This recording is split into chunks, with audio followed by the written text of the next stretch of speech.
As I welcome you to this comprehensive geopolitical analysis, I invite you to step away from headlines, political slogans, and the distorted narratives that dominate public discourse. What you are about to read is not a simplified summary or a polished media script. It is a deep examination of the world as it truly is, stripped of illusions, propaganda, and ideological filters. In these pages, I speak to you not as a commentator echoing fashionable opinions, but as a veteran analyst who has witnessed the rise and fall of strategic doctrines, the collision of great powers, and the slow but unmistakable unraveling of an international order that once claimed permanence. Today, the global landscape stands on the edge of historic transformation. Old alliances are fracturing, long-held assumptions are collapsing, and the geopolitical center of gravity is shifting in ways few Western policymakers are willing to acknowledge. Ukraine, Russia, NATO, the United States, Europe, China, and even nations far from the Eurasian frontier, such as Venezuela, are all interconnected in a vast and turbulent realignment that will determine the structure of the 21st century. We are no longer merely observers of a regional conflict. We are witnesses to the end of an era. And so with that understanding, let us begin the journey into the realities reshaping our world, starting with the conflict that exposed the fragility of the Western project more clearly than any other, the war in Ukraine.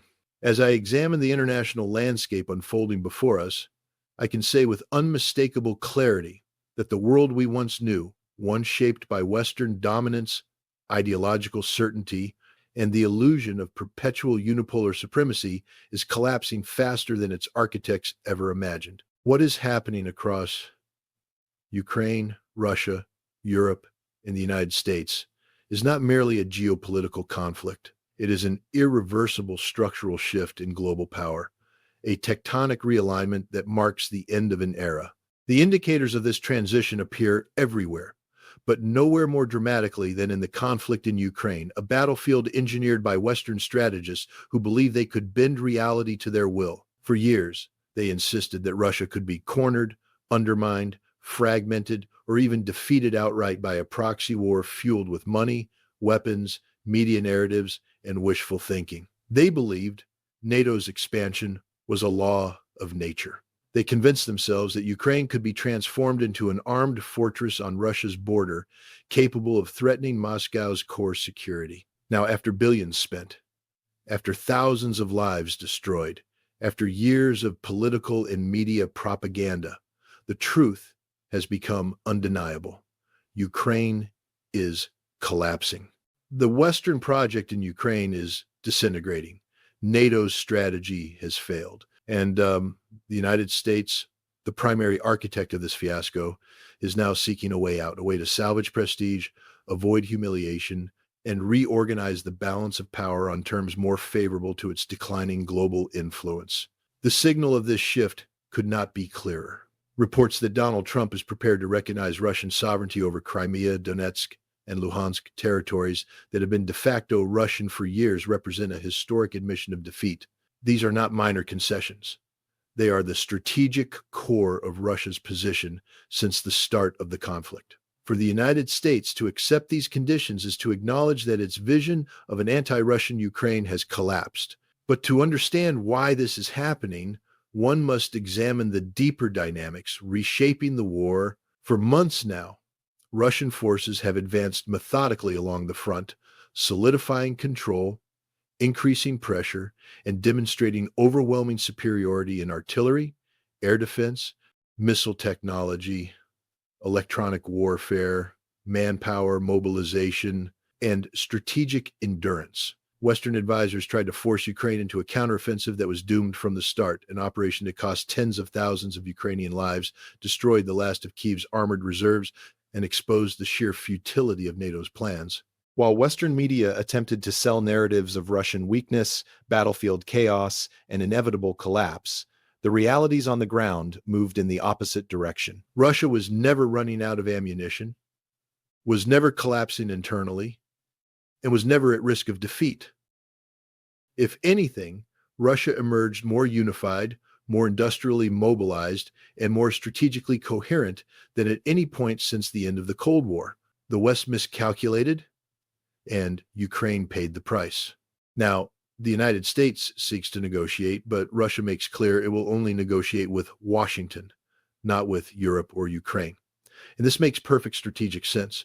Europe has lost all credibility. Ukraine has lost all political legitimacy. The only real power center behind the conflict is the United States. If Washington does not negotiate, there is no negotiation. If Washington does not sign a deal, there is no deal. This is precisely why Russia publicly stated that it cannot sign any agreement with Zelensky. Not simply because Zelensky's constitutional mandate expired, rendering him legally irrelevant, but because he has lost strategic ability. He cannot make decisions on behalf of Ukraine without approval from Washington. Russia wants a counterpart who holds real power, and that counterpart is the United States. The developments inside Ukraine reflect this reality. The removal of Andriy Yermak, Zelensky's closest ally and the most powerful man in Kyiv, marks the beginning of the end for the current Ukrainian political system. Never in the history of Ukraine's independence has a figure of such influence been forced to resign under a corruption investigation. This is not merely an internal scandal. It is a deliberate restructuring operation orchestrated by Western agencies who understand the necessity of cleaning out the failed regime in preparation for negotiations. This process is not isolated. It follows the systematic dismantling of ministers, energy officials, military commanders, and advisors implicated in corruption networks stretching across Kyiv, Brussels, London, and even Washington. Billions in Western aid have disappeared. Weapons have vanished into black markets. Humanitarian funds have been diverted through offshore networks. The scale of corruption is so immense that continuing to support Zelensky is no longer politically sustainable for the West. Washington, recognizing this, is preparing Ukraine for a transition. The next government will likely be technocratic, interim, or parliamentary-led, created specifically to sign the peace deal that Zelensky cannot sign. The West needs a leadership that will accept territorial losses, neutrality, political restructuring, and the rewriting of Ukraine's identity away from anti-Russian militarism. Europe, meanwhile, stands humiliated. For 2 years, the European Union insisted that Ukraine would win, that Russian collapse was imminent, that sanctions would cripple Moscow, and that Europe was leading a moral crusade to defend democracy.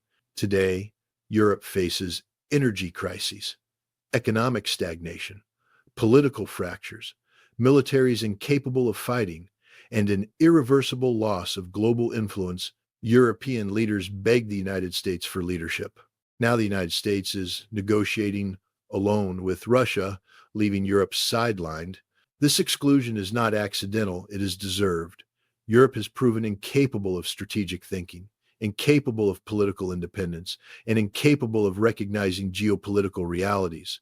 It followed Washington blindly into a conflict it could not win, and now it must face the consequences. Even NATO, the supposed backbone of Western security, finds itself exposed. Its stockpiles depleted, its industry unable to produce ammunition at scale, its military readiness severely diminished, and its strategic doctrines proven obsolete by Russian capabilities. The myth of NATO's superiority has shattered. The alliance cannot defend Ukraine, cannot pressure Russia, and increasingly cannot even defend itself. Against this backdrop of Western decline, Russia has emerged as the primary architect of a new geopolitical framework, one that emphasizes sovereignty, multipolarity, regional balance, and strategic restraint. While Western elites cling to the fantasy of maintaining dominance through sanctions, proxy wars, and ideological campaigns, Russia is building a network of partnerships across Asia, Africa, the Middle East, and Latin America. China supports this shift. India recognizes it. Even U.S. allies in the Middle East, Saudi Arabia, the UAE, and others are realigning their strategies toward the emerging multipolar structure. And as the world shifts elsewhere, The United States is redirecting its attention toward its traditional sphere, Latin America. The pressure on Venezuela is not accidental. It is a calculated move by Washington to reassert dominance in the Western Hemisphere at a time when it is losing influence globally. Yet, despite the military presence near the Caribbean and rumors of Maduro fleeing to Turkey, a direct U.S. invasion remains unlikely. Venezuela is not Panama. It is larger, more fortified, more politically entrenched, and supported by global strategic partners. Any military operation would be costly, unpredictable, and risky. Instead, the United States employs psychological warfare, disinformation, economic sabotage, diplomatic pressure, and internal subversion to destabilize Venezuela and weaken its resilience. The objective is regime change, not through force, but through collapse. What ties all these developments together is a single geopolitical truth. The unipolar era is over. The West is not prepared for this, but the world is moving forward regardless. As I continue to dissect the situation unfolding in Ukraine and its ripple effects across the world, it is crucial to understand that what we are witnessing is not merely the failure of a single government, a single strategy, or even a single alliance. What we are observing is the structural failure of an entire ideological system, one that believed it could engineer reality through narratives rather than through power, logistics, and hard geopolitical foundations. This failure is catastrophic in its scope because the system that collapses is not simply Ukraine's political structure, but the Western worldview that sustained NATO's project for decades. To grasp this transformation, we must start at the foundation, the breakdown of the Ukrainian political system itself. The resignation of Andriy Yermak, Zelensky's closest confidant and the most powerful unelected figure in Ukraine's political hierarchy, was not a spontaneous development, nor was it the product of genuine anti-corruption reform. It was the direct result of a strategic recalibration by the United States. Washington, confronting the inevitable collapse of its proxy war, is pruning the Ukrainian political elite much like an empire discards expendable local rulers when their usefulness expires. This is not a moral act. It is a cold geopolitical necessity. For years, Washington tolerated, covered up, and even enabled corruption within Ukraine because it served a purpose. Ukraine was never meant to be a democratic stronghold. It was meant to be a forward operating platform for weakening Russia, fracturing Europe, and sustaining American control over European security mechanisms. The corruption that permeated Kyiv was not an accident. It was the lubricant that kept the political machinery obedient. Western elites knew the scale of financial misconduct. Billions vanished into offshore accounts. Weapons earmarked for the front lines disappeared into black market networks.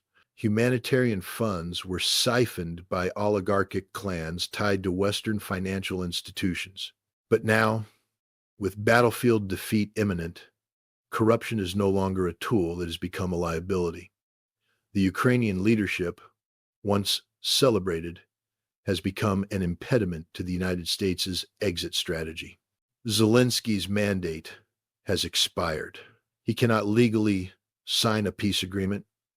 He cannot stabilize the country. He cannot command political legitimacy. And thus, the Americans have begun dismantling him piece by piece, using the very institutions they once empowered for geopolitical leverage, the anti-corruption agencies, the intelligence networks, the financial auditors. Yermak's fall is only the beginning. What will follow is a cascade of resignations, arrests, and political restructuring engineered to replace a collapsing regime with a more compliant transitional system. This is not speculation. It is a pattern that the United States has executed in dozens of proxy states. When a leader becomes too costly to maintain, he is removed quietly, if possible, violently, if necessary. Zelensky, once hailed as the Churchill of Eastern Europe, is now a man standing on a collapsing stage as the architects of his rise begin dismantling the scaffolding beneath his feet. But The crisis extends far beyond Ukraine.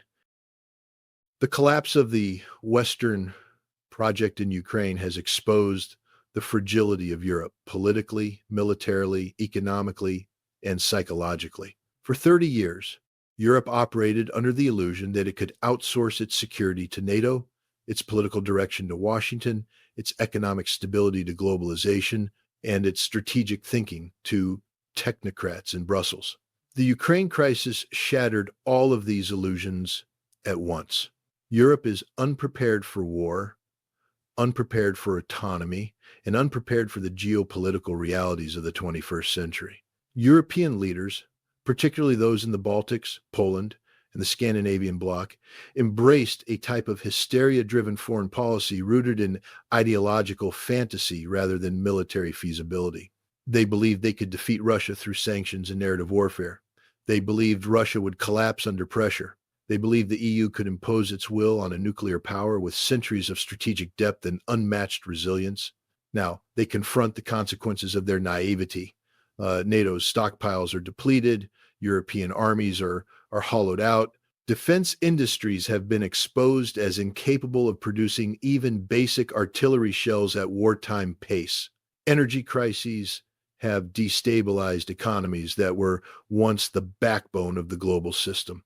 Manufacturing giants like Germany are losing competitiveness. Political fragmentation is consuming the EU from within, with populist movements rising as citizens grow disillusioned with the elite's false promises and strategic incompetence. Europe's leaders scream about defending democracy, yet their own populations increasingly see through the hypocrisy. They insist Ukraine will win, even as Ukraine collapses.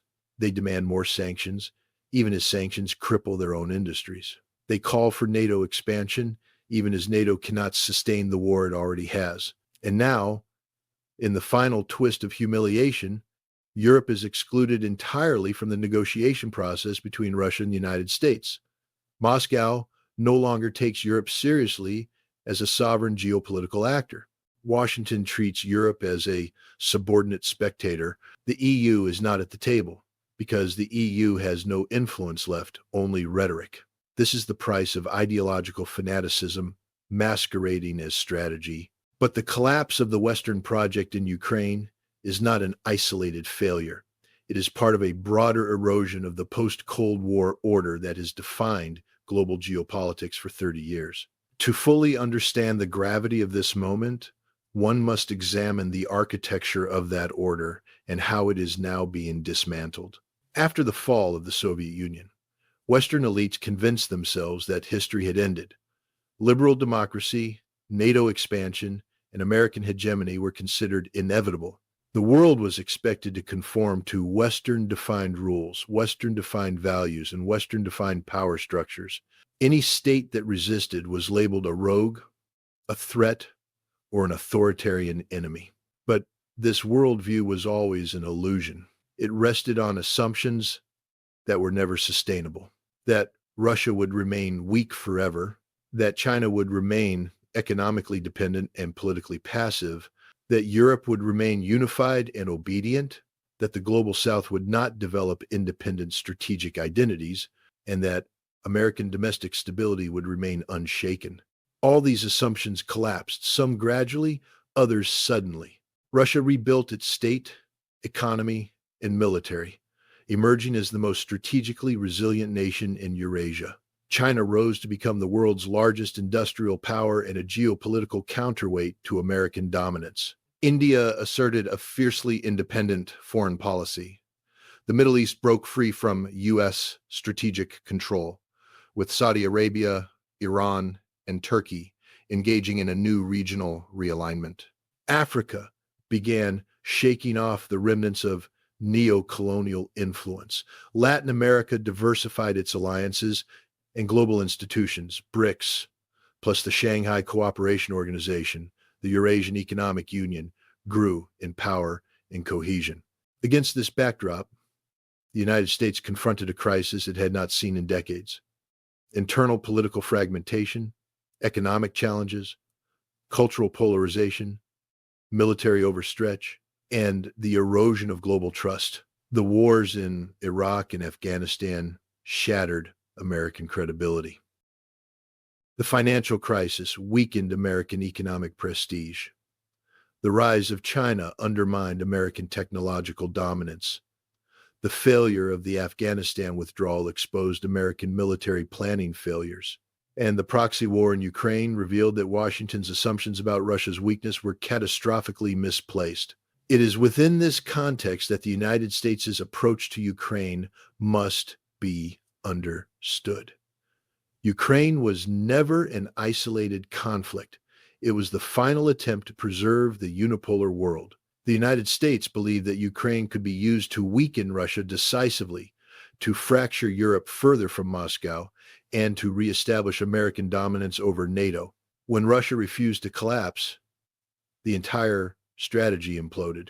And now, the peace negotiations, whether the 28-point plan or its modified versions, are the final stage of this collapse. These negotiations mark the moment when the United States is forced to accept what it once declared unacceptable. Russia's territorial control, Russia's security demands, Russia's role as an indispensable Eurasian power, Russia's influence over the post-war order in Europe. But perhaps the most important shift is this: Russia now dictates the strategic conditions of peace, not the United States. This was unthinkable for Western elites just a few years ago. Now it is reality.